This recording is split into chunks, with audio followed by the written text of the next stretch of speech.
Untuk kualitas audio yang lebih baik, silahkan gunakan headset atau headphone kalian.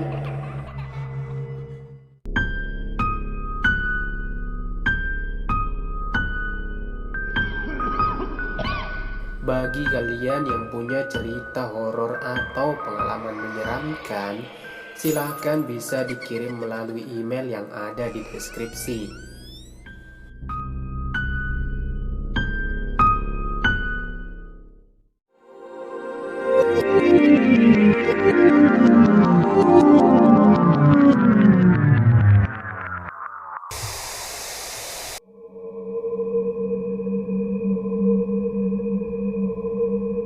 Di setiap daerah pasti ada orang yang memiliki ilmu santet. Bahkan pada suatu daerah ada desa yang isinya adalah orang-orang yang menguasai ilmu santet tersebut. Namun agama manapun sepakat bahwasanya ilmu santet itu adalah ilmu hitam alias ilmu terlarang. Kecuali jika dipelajari untuk membentengi diri atau menyembuhkan orang yang terkena santet. Karena untuk mengobati santet, maka kita harus tahu seluk-beluk dunia persantetan. Baik, tanpa berbasa-basi, kita mulai ceritanya. Hari itu terjadi perkelahian hebat antara Santi dan Bodol. Mereka adalah sepasang suami istri. Saat itu mereka sudah dikaruniai seorang anak perempuan yang berusia 3 tahun. Pertengkaran mereka disebabkan karena kecemburuan Santi kepada suaminya itu. Pada hari itu, saat Santi pulang dari pasar, ia melihat Bodol ngobrol dengan Jumroh di pinggir jalan. Santi mengira bahwa Bodol selingkuh dengan Jumroh. Maklum, Jumroh adalah seorang janda muda yang ditinggal mati oleh suaminya 3 bulan lalu. Apalagi Jumroh sebelumnya adalah mantan pacarnya Bodol. Sari sangat cemburu melihat mereka berdua. Sesampainya di rumah, Santi melempar semua barang yang dibeli di pasar. Dan sepulang Bodol ke rumah, ia menemukan rumah dalam kondisi yang sangat berantakan. Bodol yang melihat hal itu pun langsung teriak-teriak memanggil Santi.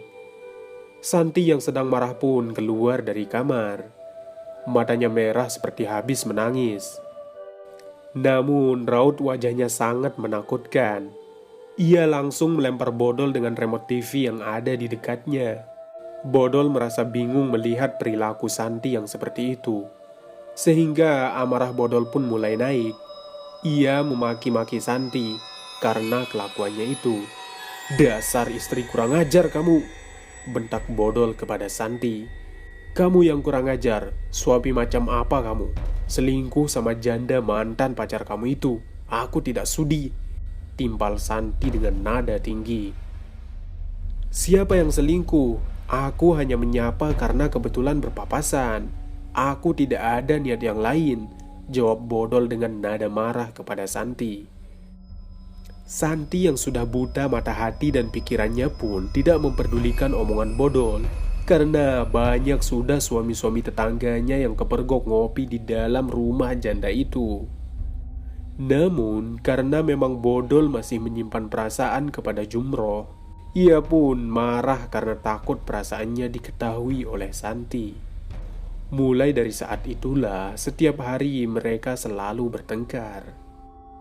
Hingga pada suatu hari, Santi merencanakan sesuatu untuk membuat suaminya cemburu.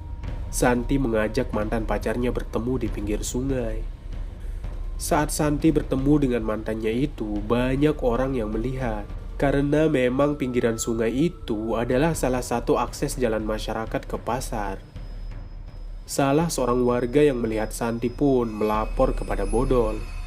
Bodol yang tak terima dengan kelakuan istrinya itu langsung bergegas ke pinggir sungai. Dan benar saja, Bodol melihat istrinya sedang bergurau dengan seorang pria. Duduknya pun sangat dekat. Seperti muda-mudi yang sedang dimabuk cinta dalam dekapan asmara. Bodol menghampiri mereka lalu menampar Santi dan menghajar laki-laki yang bersama Santi itu. Pertengkaran antara suami istri itu pun tidak bisa terelakkan. Hingga Bodol menjatuhkan talak 3 kepada Santi. Kamu aku talak 3, ucap Bodol sambil menunjuk ke arah mukanya Santi. Santi yang mendengar hal itu pun langsung terdiam. Sementara laki-laki yang bersama Santi tadi lari entah kemana saat mereka mulai bertengkar. Santi tidak menyangka kalau suaminya benar-benar menceraikannya. Padahal tak ada sedikit pun perasaan Santi kepada mantannya itu. Karena niatnya adalah agar Bodol merasa cemburu, sehingga Bodol akan menyadari betapa pentingnya Santi. Namun terbalik, Bodol malah menceraikan Santi tanpa memperdulikan penjelasan istrinya itu. Dan karena rumah yang mereka tempati adalah rumah peninggalan almarhum orang tuanya Santi, maka Bodollah yang harus meninggalkan rumah. Bodol pun mengikhlaskan anak mereka diasuh oleh Santi. Karena Bodol tidak tahu mau kemana. Bodol tidak mau anaknya ikut sengsara. Bodol tidak punya rumah. Karena sebenarnya Bodol adalah seorang perantau. Dan untuk kembali ke kampung halaman, ia belum punya uang.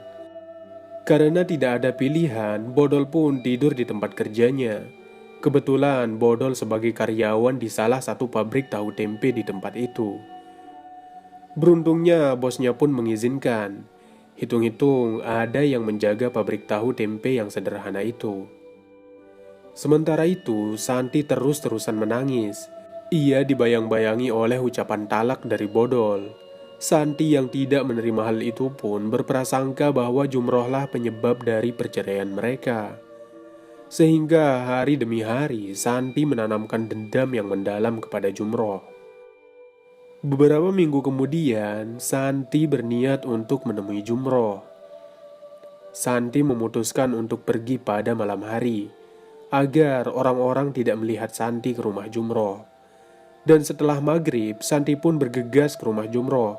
Ia membawa Amira anaknya. Amira yang masih polos pun bertanya, "Ma, kita mau kemana malam-malam gini?" "Kita mau ke rumah orang yang sudah mengambil papa dari mama. Mama akan kasih dia pelajaran," jawab Santi. Namun sesampai Santi di rumah Jumroh, ia terkejut karena tumben rumah janda itu ramai. Ada beberapa laki-laki berpeci dan menggunakan baju batik duduk di depan rumah Jumroh. Santi pun ragu untuk mendekat. Namun tiba-tiba, dari belakang Santi ada seorang laki-laki yang menyapanya.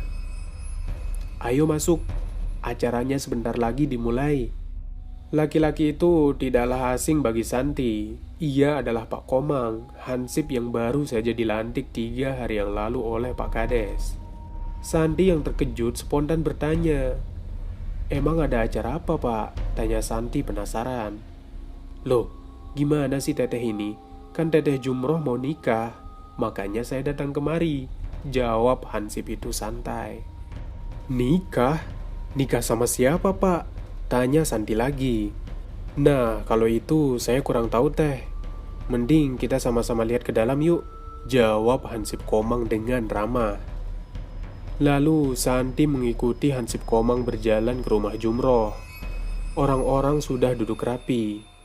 Para laki-laki yang tadi duduk di depan rumah itu pun kini sudah masuk. Dan ketika Santi masuk, dia sangat terkejut. Karena yang menikah dengan Jumroh adalah si Bodol. Memang pernikahan Bodol dan Jumroh tidak digelar meriah. Karena kebiasaan orang kampung itu, jika yang menikah adalah janda dan duda, maka pernikahannya dilakukan di malam hari. Dan tanpa legalitas dari pemerintah.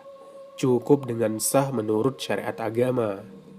Melihat hal itu, Santi langsung menggendong Amira dan bergegas pulang. Sesampai di rumah, Santi menangis karena tidak terima akan hal itu. Ia pun semakin benci kepada Jumroh. Ia semakin yakin bahwa janda itulah yang merusak rumah tangganya dengan Bodol. Sementara Jumroh dan Bodol terlihat sangat bahagia malam itu. Setelah akad selesai, Bodol mencium kening Jumroh. Disaksikan oleh warga yang hadir pada saat itu. Malam itu, Bodol dan Jumroh benar-benar bahagia. Hari-hari mereka pun penuh dengan kemesraan, bahkan lebih mesra daripada muda-mudi di pinggir sungai. Setiap malam bagi mereka adalah malam pertama, tiada malam tanpa bercinta. Bodol dan Jumroh berciuman mesra di dalam kamar mereka. Cicak dan nyamuk yang menyaksikannya pun mungkin akan cemburu melihat dua pasangan yang sedang dimabuk cinta itu. Sementara itu, Santi yang tidak kuat menahan amarahnya, Santi membawa putrinya pergi entah kemana. Yang jelas menjauh dari kampung. Singkat cerita, beberapa tahun kemudian Jumroh hamil. Dan itu adalah kehamilannya untuk pertama kali. Karena dari suami pertamanya, ia tidak pernah hamil. Keluarga kecil Jumroh dan Bodol pun kini semakin harmonis. Tetapi siapa sangka, di tengah kebahagiaan mereka, Jumroh muntah-muntah. Awalnya Bodol mengira itu adalah gejala kehamilan, sehingga ia merasa santai dan tidak perlu khawatir. Akan tetapi keadaan Jumroh semakin parah. Ia memuntahkan darah yang kental, dan bersama darah itu keluarlah butiran beling seperti pasir. Bodol pun mulai panik, dan dia bergegas memanggil seorang tabib. Setiba Bodol dan tabib di rumah, perut Jumroh sudah membesar, seperti orang hamil 9 bulan. Padahal Jumroh saat itu baru hamil 2 bulan. Dan terlihat ada seperti bayi yang bergerak-gerak di dalam perutnya Jumroh. Gerakan bayi itu benar-benar aktif. Setiap kali bayi itu bergerak, Jumroh teriak kesakitan. Tabib yang dipanggil oleh Bodol pun tahu bahwa itu adalah bukan bayi. Ini adalah santet, kata tabib itu. Bodol yang mendengar hal itu mulai cemas. Sementara sang tabib berusaha mengobati Jumroh dengan membaca mantra-mantra. Namun siapa sangka ketika sang tabib mendekati Jumroh, Jumroh bangkit dan mencekik tabib tua itu.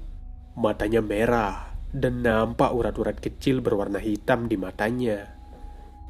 Cekikannya kuat sekali, sehingga tabib itu pun tewas karena kehabisan nafas. Tak lama setelah itu, Jumroh memegang perutnya dan mulai kesakitan. Bodol yang berdiri seketika memeluk tubuh Jumroh. Dan seketika saja Jumroh muntah darah. Kali ini Jumroh tidak hanya muntah darah dan beling. Jumroh juga memuntahkan belatung berwarna hitam. Kurang lebih sebulan lamanya Jumroh diserang penyakit mengerikan itu. Sewaktu-waktu memang perutnya kempes. Namun bila sudah mulai malam, perut Jumroh akan mulai membengkak. Sebenarnya Bodol sudah membawa Jumroh berobat ke banyak dukun dan tabib. Namun tak ada yang mampu mengalahkan santet yang ada di dalam tubuhnya Jumroh. Santet itu bukanlah santet sembarangan. Santet itu hanya dimiliki oleh orang-orang tertentu, kata salah seorang dukun kepada Bodol. Hingga di suatu malam, Jumroh kembali merasakan sakit yang sangat luar biasa. Perutnya membengkak seperti balon yang akan meledak. Jumroh berteriak kesakitan. Lalu tiba-tiba perut Jumroh meledak. Isi perutnya berceceran kemana-mana. Darah pun bercucuran mengenai tembok dan wajah Bodol. Jumroh pun tewas seketika. Dan ternyata di dalam perutnya Jumroh adalah binatang-binatang mematikan. Ada beberapa ekor ular berbisa. Lintah tak terhitung jumlahnya. Paku dan beling pun banyak. Bodol yang menyaksikan hal itu pun langsung muntah-muntah. Ia segera keluar rumah meminta bantuan kepada warga sekitar. Dan kebetulan ada Hansip Komang yang sedang lewat. Komang pun menghampiri Bodol dan melihat sendiri apa yang terjadi di dalam rumah Bodol. Dan warga yang lainnya pun membantu mengevakuasi mayat Jumroh. Hari itu tak banyak warga yang berkabung atas kematian Jumroh, terutama ibu-ibu, karena mereka merasa Jumroh pantas mendapatkan hal itu. Sebab menurut ibu-ibu itu, Jumroh kerap kali menggoda suami-suami mereka ketika masih janda dulu.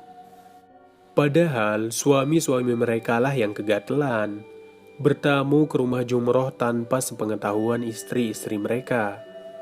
Jumroh sebagai tuan rumah merasa tidak enak jika harus mengusir siapa yang datang ke rumahnya.